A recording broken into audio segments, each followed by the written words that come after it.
Je voudrais simplement partager la parole de Dieu avec vous dans le passage de Luc, chapitre 19, versets 1 à 10. J'ai juste 4 ou 5 points à voir avec vous dans ce passage. Je vous ai dit que le salut est personnel. Que tu sois riche, que tu sois pauvre, il n'y a que 2 temps dans la vie. Allez au cimetière et vous allez voir ce qui est écrit sur la pierre tombale. Il y a juste 2 dates. La date de votre naissance et la date de votre mort. Coucou! Nous avons des cimetières dans toutes les villes. Hein? Et voici là où on est. Il y a le cimetière de la communauté d'agglomération. C'est-à-dire que s'il y a un tremblement de terre qui tue tout le monde, on va les enterrer à Boissy. C'est là, un cimetière de la communauté. S'il y a 100 000 morts, 50 000 morts, il y a une place. Mais s'il y a 100 000 morts, il y aura 100 000 pierres tombales. Et sur chaque sépulture, il y aura né 1980, 1880, 1780, je ne sais pas moi, et puis mort, voilà. Pourquoi je le dis? Parce que dès que vous êtes né, la prochaine étape, c'est la mort physique. Vous pouvez durer juste 1 heure, vous mourrez. Il n'y a pas d'âge. Juste 1 an, vous mourrez. Allez dans les cimetières, hein? 2 ans, vous mourrez. Il y a des gens qui sont morts à 10 ans, 15 ans, 20 ans, 25 ans, 30 ans, 35 ans, qui sont morts à 120 ans. Donc ça concerne tout le monde. Tu es tellement riche, tu as même une diététicienne qui te dit comment tu dois manger ton repas, etc. Tout ça, tu fais du sport, etc. Tu n'as pas une valise comme le pasteur, etc. et tout. Tu es svelte, tu es tout. Tu mourras quand même. Tu peux même mourir, et ça on ne le dit pas assez, en étant en bonne santé. Il y a des gens qui dorment et qui ne se réveillent pas. Nous on croit que c'est évident, hein? Mais c'est un miracle que nous soyons debout. C'est pour ça qu'il y a un chanteur qui a chanté comme Ézéchiel dit, ce ne sont pas les morts qui célèbrent l'Éternel. Ce n'est aucun de ceux qui descend dans le silence. Mais nous bénirons l'Éternel. Mais nous bénirons l'Éternel. Mais nous bénirons l'Éternel. Dès maintenant et à jamais, louez l'Éternel. Amen. Un beau chant, vous ne l'acclamez pas? Il n'y a pas de message. C'est juste pour vous dire que le salut est personnel et que tu sois, quel que soit ton titre, on a vu avec Nicodème, 3e personnalité du pays, lui, il est venu personnellement le soir chercher son salut. Et dans ce passage, le monsieur là, c'est un directeur général des impôts, DGI. À l'époque, on les appelait TPG. Trésorier payeur général. Et le terme a changé, c'est devenu maintenant DG des impôts et du trésor. Et ce monsieur, on va le lire, alors qu'il est riche, il sait que le salut est personnel, parce que la richesse, on peut avoir des milliards, on tombe malade, on le voit avec notre ami Bernard Tapie. La richesse n'achète pas la guérison. La richesse n'achète pas la paix. La richesse, non, n'achète même pas la vie. La richesse n'empêche même pas la mort. Alors on va le lire rapidement. Il est dit que Jésus étant entré dans Jéricho, traversait la ville. Et voici un homme riche. Les gens pensent toujours que c'est des pauvres qui viennent dans les églises. Qu'est-ce que tu veux? Je vais être riche. Wow! Mais quand tu vas être riche, il y aura des manques en toi, des besoins en toi. Tu n'auras même pas la paix du cœur. On ne sait pas ce qui se passe dans cet homme riche. Mais qu'est-ce que c'est qu'un homme? Pourquoi un homme riche se préoccuperait de rencontrer Jésus? That is the question. Un riche qui se préoccupe de venir savoir qui est Jésus. Il s'appelait Zachée, chef des publicains, c'est-à-dire directeur général de trésor. Voilà. Il cherchait à voir qui était Jésus. On devait arrêter là mon court message de 2 minutes. Là. Et comme ça, on réfléchit, mais pourquoi? On cherchait tous à être riches, des milliardaires. Ah bon? Moi, je pensais que moi qui n'ai même pas 20 € dans mon compte épargne à la poste, c'est pour ça que je viens à l'église. Mais là, pourquoi ils cherchent? Tu as vu ton privilège? Un riche, une personnalité. DG des impôts, toujours en cravate, costume, s'il vous plaît. Il cherchait à voir qui était Jésus. Depuis dimanche, la sono là, il faut que je la délivre. Hein? Attention. Je vais convoquer mes pasteurs parce que ça tombe que sur vous. Voilà. Comme ça qu'il y a des pasteurs. On frappe sur eux. On laisse les chrétiens à côté. On dit pourquoi ça sonne comme ça. Mais il ne pouvait y parvenir à cause de la foule car il était de petite taille, notre DG des trésors. On continue. Il courut en avant et monta sur un arbre, sur un sycomore pour le voir parce qu'il devait passer par là. Ouh! Lorsque Jésus fut arrivé à cet endroit, que fait-il? Il leva les yeux et lui dit, Zachée, à toi de descendre car il faut que je demeure aujourd'hui dans ta maison.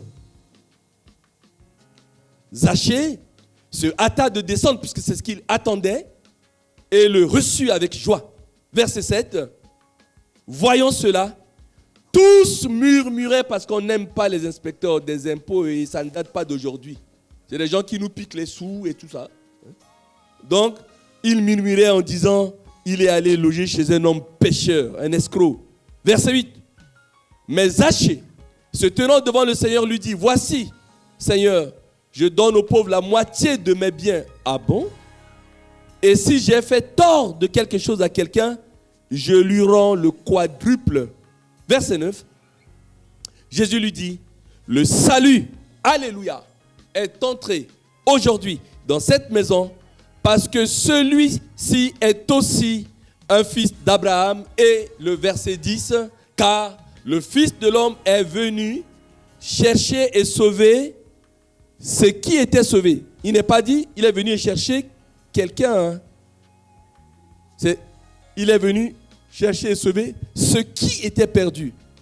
Qu'est-ce qui est perdu? On va terminer là-dessus tout à l'heure. Nous revenons au verset 1. Jésus étant entré, ça je l'avais déjà dit. Verset 2. Voici un homme riche appelé Zachée. Zachée en araméen veut dire juste. Même si on l'a pris pour un escroc, vous allez comprendre pourquoi il s'appelle Zachée. Les noms comptent. Verset 3. Mais il ne pouvait y parvenir à cause de la foule car il était une petite taille. C'est pour te dire que le salut, non seulement il est personnel, mais si tu veux avoir le salut, il faut de la détermination. Il faut que tu sois déterminé. Il y a un effort à faire quelque part. Se lever le matin alors qu'il fait froid, tu te lèves sous ta couette pour venir dans une église pour prier Dieu. Il faut un effort, il faut que quelque chose se passe. Il faut de la détermination parce qu'il y a des obstacles. Et là, il a un obstacle, c'est sa courte taille. Il a une petite taille. Et donc, quand il est avec les gens sont grands comme Jérémie Demange. Hein, et du coup, Demange Claude. Hein, comme Jérémie Demange Claude. Et ceux qui sont de petite taille, ils passent devant. Vous voyez, quand on veut faire des photos, celui qui est plus grand dit à celui qui a plus petite taille, il passe devant. Sinon, on ne te verra pas dans la photo. Hein. Et il sait que s'il reste derrière, il ne verra pas cet homme qui passe dans sa ville. Car il est de petite taille. Verset 4. Il courut en avant, monta dans un arbre pour le voir. S'il vous plaît, ça, c'est inacceptable. Où vous avez vu un grand type, un DG monter dans un arbre? C'est pour des jeunes en jean, en t-shirt, en survêtement et tout. Vous voyez qu'il y a Macron qui passe et vous voyez quelqu'un en costume 3 pièces qui monte un arbre. Mais c'est qui? Il est normal? Est-ce que c'est un commissaire de police avec une arme pour surveiller? Mais il y a quelque chose d'anormal. Vous savez, si on veut son salut, on s'en fiche même de son titre. Je suis DG, ça c'est les gens qui me respectent, mais moi je veux voir cet homme. Il est monté avec costume, cravate, 3 pièces. Dans ma Bible, j'ai l'image, vous n'avez pas dans votre Bible. Hein? En costume, il est monté dans un arbre, c'était bizarroïde. Verset 5. Et lorsque Jésus, il était content, hein, avec son costume, même si les gens le prenaient pour ridicule, Jésus passe. Jésus était en train de passer. Il y a plusieurs arbres. Hein, et il y a plusieurs enfants, des jeunes qui sont dedans, et puis un gars en costume. Il passe. Et il arrive là. Qu'est-ce qu'il fait? Il leva les yeux et lui dit, étonnamment, Zachée qui pensait que Jésus ne le connaissait pas, Jésus lui dit, Zachée, je vous assure, quelqu'un qui vous appelle par votre nom, c'est dangereux. Allez à Paris, Marseille, Bordeaux. Bonjour monsieur, bonjour monsieur, bonjour madame, bonjour, bonjour monsieur, bonjour, bonjour, bonjour. Mais si quelqu'un, tu vous passes comme ça, vous entendez, bonjour Josué. Alors là, j'ai immédiatement, voilà, je me retrouve à Marseille, je ne connais personne. Quelqu'un dit, bonjour Josué. Mais je sais obligatoirement, soit c'est un collègue, soit c'est quelqu'un qui me connaît, mais d'où il connaît mon prénom? Grave encore, on a des petits noms. Si quelqu'un me dit, bonjour Jo, ça veut dire qu'on a grandi ensemble. Il connaît mon enfance, cette personne-là. On ne peut pas m'appeler Jo comme ça. C'est ça. C'est comme Abraham, quand on dit Jojo, ça veut dire qu'on est déjà plus proche encore. Hein, c'est pas ça. N'est-ce pas ça? Voilà. Mais Zachée, à toi de descendre, car il faut que je demeure aujourd'hui dans ta maison. Verset 6. Zachée se hâta de descendre et le reçut avec joie. Retenez, il faut de la détermination. 2, il faut contourner l'obstacle sans tenir compte de votre fierté. Voilà, je suis DG, je ne peux pas monter sur un arbre. Non, c'est de son salut dont il s'agit. DG ou pas DG, tu vas mourir. Ton agent d'impôt va mourir. Donc, ce qui est important, il cherche son salut. Donc, oubliez ce que vous êtes, titre, c'est passager. Il dépassait l'obstacle. Et une fois dépassé l'obstacle, Jésus croise les regards de Zachée, dit son nom. S'il vous plaît, au moment où je suis en train de parler, Jésus croise ton regard. Et il connaît ton nom. Et ce n'était pas la première fois. Un jour, un de ses disciples lui a amené son frère. Et le disciple pensait que Jésus ne connaissait pas. Et quand il a dit, Jésus, je suis venu te montrer mon frère. Jésus a dit, Nathanaël, quand tu étais sous le figuier, je t'ai vu. Et Nathanaël était surpris. Il dit, mais tu m'as dit que tu vas venir me présenter à ton maître, donc il me connaît alors. Tu as parlé de moi et son frère a dit non. C'est un gars qui a des paroles de connaissance, quoi. Et c'est lui qui nous a créés. Et là, en prononçant son nom, il lui dit de descendre. Pourquoi il dit de descendre? Parce que monsieur est dans l'arbre. Et quand il est dans l'arbre, vous voyez, Jésus était en bas.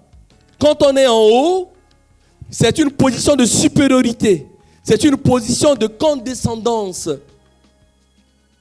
Mais pour se parler, il faut qu'on s'assoie. Il dit, hâte-toi. Reste pas dans cette position. Dépêche-toi de descendre. Vous voyez, souvent, il y a des gens qui ont des problèmes pour avoir le salut parce qu'ils sont condescendants. Ils pensent qu'ils savent. Ils sont fiers de ce qu'ils sont. Et ils parlent, mais c'est qui votre Dieu là? Jésus là, c'est qui? Alors s'il est là, pourquoi il y a tant de problèmes dans le monde? Il reste dans le sycomore. Il reste là-haut. Mais ce n'est pas la faute de Jésus. Dieu a fait l'homme. Genèse chapitre 1, chapitre 2. Il n'y avait pas de problème, pas de maladie, pas de quoi que ce soit. L'homme devait vivre éternellement. Mais ce fameux mot de liberté, il est libre. Et un jour, il a mangé le fruit défendu et ça nous a mis dans la galère jusqu'à maintenant. Et Jésus, ce n'est pas de sa faute. C'est important. Et pour parler à Jésus, il dit simplement, il y a trop de monde. À toi de descendre, je vais aller chez toi. Vous allez sortir là, je vous assure. Je vais faire une prière tout de suite où on va fermer les yeux. Mais celui qui veut vraiment connaître Jésus, il oublie son voisin, il oublie son titre. Tu es avocat, médecin, ingénieur, directeur général, entrepreneur, ce que vous voulez. Tous les titres sont à la porte. Ici, il n'y a que Jésus. Et donc, si tu veux vraiment connaître Jésus, tu vas te lever juste à ta place. Jésus te verra et il sortira avec toi. Il va y avoir une discussion entre toi et lui, comme Zachée. Et il va dire, Zachée, tu sais que le prénom que tes parents t'ont donné, ça veut dire juste. Donc, tu as une mauvaise réputation parce que tu es directeur d'impôts. Et c'est Zachée a dit, mais non. Si je fais un tort à quelqu'un, il se justifiait. Et Jésus a dit, toi aussi tu es fils d'Abraham. Fils d'Abraham, c'est le père de la foi. Et pour être sauvé, c'est gratuit. Éphésiens 2:12, vous êtes sauvés par grâce. Grâce est une faveur imméritée. Quelqu'un est venu, il a pris tous les péchés sur lui. Par le moyen de la foi. La foi, c'est la main de l'homme. La grâce, c'est la main de Dieu. Qui quitte le ciel jusqu'à se poser sur ma tête. Et si je tiens la main de Dieu, ça s'appelle la foi. Je tiens la grâce et je suis sauvé. Aujourd'hui, je vous communique ce qu'on appelle la doctrine. C'est depuis ce matin, je suis dessus jusqu'à la Sainte Seine. Je vais vous dire quelque chose. La doctrine du salut, pour un évangélique, c'est être sauvé gratuitement. Ce n'est pas parce que tu es saint, tu es parfait ou tu es quoi. Non. C'est pour ça que je le dis. Parce que j'ai la direction de le dire aujourd'hui. Encore à mes sœurs, encore à mes frères témoins de Jéhovah. On n'obéit pas à Dieu pour être sauvé. Parce que chaque jour, tu vas encore pécher, tu vas faire quelque chose. Mais moi, évangélique, je n'obéis pas à Dieu pour être sauvé. J'obéis à Dieu parce que je suis déjà sauvé. Lorsque Jésus a dit à Pierre, avancez en pleine aube, jetez votre filet, ils ont dit, on a péché toute la nuit, mais sur ta parole, je jetterai mon filet. Quand il a eu les poissons, qu'est-ce qu'il a dit? Oh là, lui là, c'est un prophète, ce n'est pas quelqu'un de normal. Qu'est-ce qu'il a fait? Il a poussé Jésus. Et Jésus dit, pourquoi je t'ai fait du bien? Parce que je suis pécheur. C'est de lui-même. Il a réalisé qu'il est pécheur, mais Jésus n'a pas tenu compte. Il y a encore des gens aujourd'hui, Dieu vous bénit, vous ne voulez pas changer de vie. On dit, frère, change de vie, Dieu t'a béni. Change tes relations avec lui. Il dit, non, c'est mon travail, c'est ceci ou cela, etc. Oui. Et puis Dieu il m'aime. Ce sont les hommes qui me condamnent. Mais tu penses que quand Dieu te bénit, il est complice de ton péché? Tu n'as rien compris. C'est une patience qu'il prend simplement avec toi. Et nous devons être patients les uns les autres. Et pour qu'il y ait la bénédiction de Dieu qui vient dans la vie de tout un chacun, Dieu m'a béni, j'ai trouvé un travail. Dieu m'a béni, j'ai trouvé une épouse, un mari. Dieu m'a béni, j'ai trouvé une maison, etc. Contrepartie, je lui rends grâce et je change ma relation avec lui. Quand quelqu'un te fait du bien et que tu ne changes pas de relation avec lui, il y a une irresponsabilité quelque part. C'est pourquoi dans le même Jean chapitre 14, Jésus a dit, si vous m'aimez, gardez mes commandements. Et je le dis toujours de manière provocatrice, j'ai une pédagogie provocatrice. Quand je vois quelqu'un qui dit qu'il est chrétien, je dis, tu n'aimes pas Dieu. Ah bon? Mais si tu aimes Dieu, mets en pratique ses commandements. C'est tout. Le désobéissant doit s'interroger sur son amour véritable avec Dieu. La sanctification, c'est le degré de l'amour que j'ai pour Dieu. Un point, un trait. Il n'y a pas une autre définition. Quand on aime, quand je suis allé me fiancer avec cette jeune fille qui avait juste 17 ans à l'époque, qui aujourd'hui on l'appelle maman Babette. Babette tout court, hein, parce que nous on peut nous appeler le nom de Josué partout, Babette, voilà. Mais tu fais de sorte que cette personne puisse t'aimer. Si je vais vers la personne et je vois qu'elle n'aime pas quelqu'un qui fume, si je l'aime vraiment, je vais laisser la cigarette pour la gagner. Et si j'aime Dieu, je fais de lui mon délice, j'essaie de tout laisser tomber ce qui l'attriste Ce qui attriste son esprit saint. Mensonge, la haine, toutes sortes de péchés. Je dis ça, ça ne plaît pas à mon Dieu. Mais je le fais au nom de l'amour que j'ai pour cette personne qui m'a fait du bien. Le message est terminé. Fermez vos yeux. Écoute-moi, mon ami, cette histoire, c'est pour toi. C'est pour toi qu'un jour le Christ est apparu. Et sais-tu que sans Jésus tu es perdu? Viens à lui aujourd'hui, toi aussi.